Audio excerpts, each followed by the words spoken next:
High, শুভ সপ্তমী সবাইকে। আবার নতুন একটা ব্লগ ভিডিও নিয়ে চলে আসলাম। আদিকে নিয়ে মণ্ডপে যাব আজ সপ্তমীর বিকেল। এই যে এসে গেছে আমার পুচকে, সবাইকে হাই বলে দাও। আবার আজকে এসে এই করছে। সকাল থেকে সালনে প্রচুর কাজকর্ম করে সময় পাইনি, তাই এখন একটু সময় বার করে নিতে এসেছি পুচকে। ও দিদা ওকে রেডি করছে। আমরা সবাই যাব মণ্ডপে, মানে আজকে ও প্রথমবার মায়ের মণ্ডপে যাবে। দেখা যাক।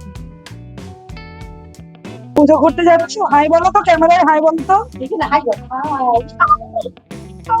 এই দুই দিদার হাত ধরে আসছি। অত ভয় করাতে করাতে আসছে। বাড়ির পাশেই মণ্ডপ, মায়ের দর্শন করতে পৌঁছে গেলাম মণ্ডপে। এদের আবার এইটুকু হেঁটে এসে পায়ে ব্যথা হয়ে গেছে, তাই আদিকে নিয়ে বসে পড়েছে। একটা দুটো সেলফিও তুলে নিলাম। এখান থেকে বেরিয়ে পড়েছি আমরা দ্বিতীয় মণ্ডপ।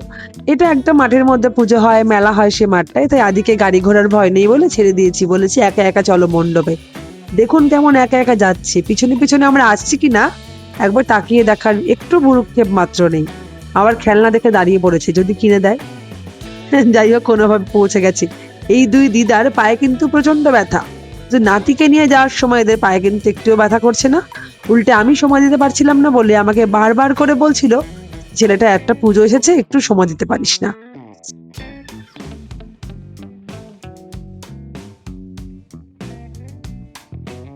এখান থেকে আমরা যাচ্ছি অন্য একটি মণ্ডপে, সেটা যাওয়ার সময় আমার স্যালনের সামনে দিয়ে যেতে হবে। এই যে দেখা হয়ে গেছে মিমিদের সঙ্গে, রাস্তায় মিমিদের সঙ্গে একটু নেচে নিল। মানে মিমিদের সঙ্গে যেই দেখা হলো অমনি মিমিদের কোলে ওঠা হয়ে গেছে। দেখেছেন, বুলটি মিমির কোলে উঠে নাচছে। মানে বুলটি মিমি বেশি নাচছে, আদি কতটা নাচছে তার ঠিক নেই। আদিকে পেয়ে বুলটি মিমি আরো বেশি নাচছে। দূরে একটা মণ্ডপে গান চলছিল, সেটা অল্প অল্প কানে আসছে কি আসছে না। আদিকে বলছে আদি নাচ নে, আদি এবার নাচছে। নাচতে নাচতে আমরা এবার পৌঁছে যাচ্ছি নতুন মণ্ডপের দিকে। দেখুন বুলটি মিমিকে ছাড়েনি, বুলটি মিমির কোলে করেই যাচ্ছে মণ্ডপে। আর মিমিরাও সেরকম, সেই ছোট থেকে এত ভালোবাসে এত ভালোবাসে, মিমিদের সঙ্গেই সব জায়গায় যেতে হবে। এই দেখেছেন, মিমিকে পেয়ে আমাকে ভুলে গেছে, আমাকে একদম পাত্তা দেওয়া ভুলে গেছে।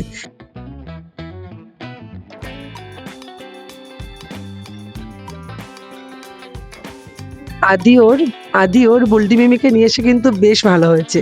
মানে বুলটি মিমি এসছে বলে বুলটি মিমির কোলে করে ঘুরছে, আর আমি কিন্তু একদম রিল্যাক্স, আমাকে কোলে করে নিতেও হচ্ছে না।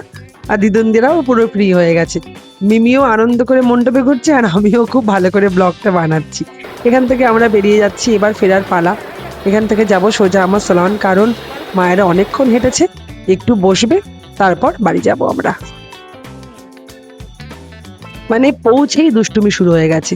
একটা একটা করে চেয়ার নিয়ে তার মধ্যে দুষ্টুমি, মানে ওকে একটুখানি শান্ত মতো রাখা যায় না, যেখানে যায় সেখানে গিয়ে এরকম দুষ্টুমি করে। মানে স্যালনে গিয়ে দুষ্টুমির পরিমাণ দ্বিগুণ হয়ে যায়, মিমিরা কিচ্ছু বলে না, তাই আরো বেশি দুষ্টু হয়ে যায়। এবার ফাইনালি বাড়ি ফেরার পালা। আদি তো বুঝতে পারছে না বাড়ি যাচ্ছি, কিন্তু আমরা বাড়ি যাচ্ছি, কারণ আদি এত দুষ্টুমি করছিল এত দুষ্টুমি করছিল, যার বেশিক্ষণ থাকারও টাইম নেই। আর এবার গিয়ে আদিকে খাওয়াতে হবে, রাতও হয়ে আসছে।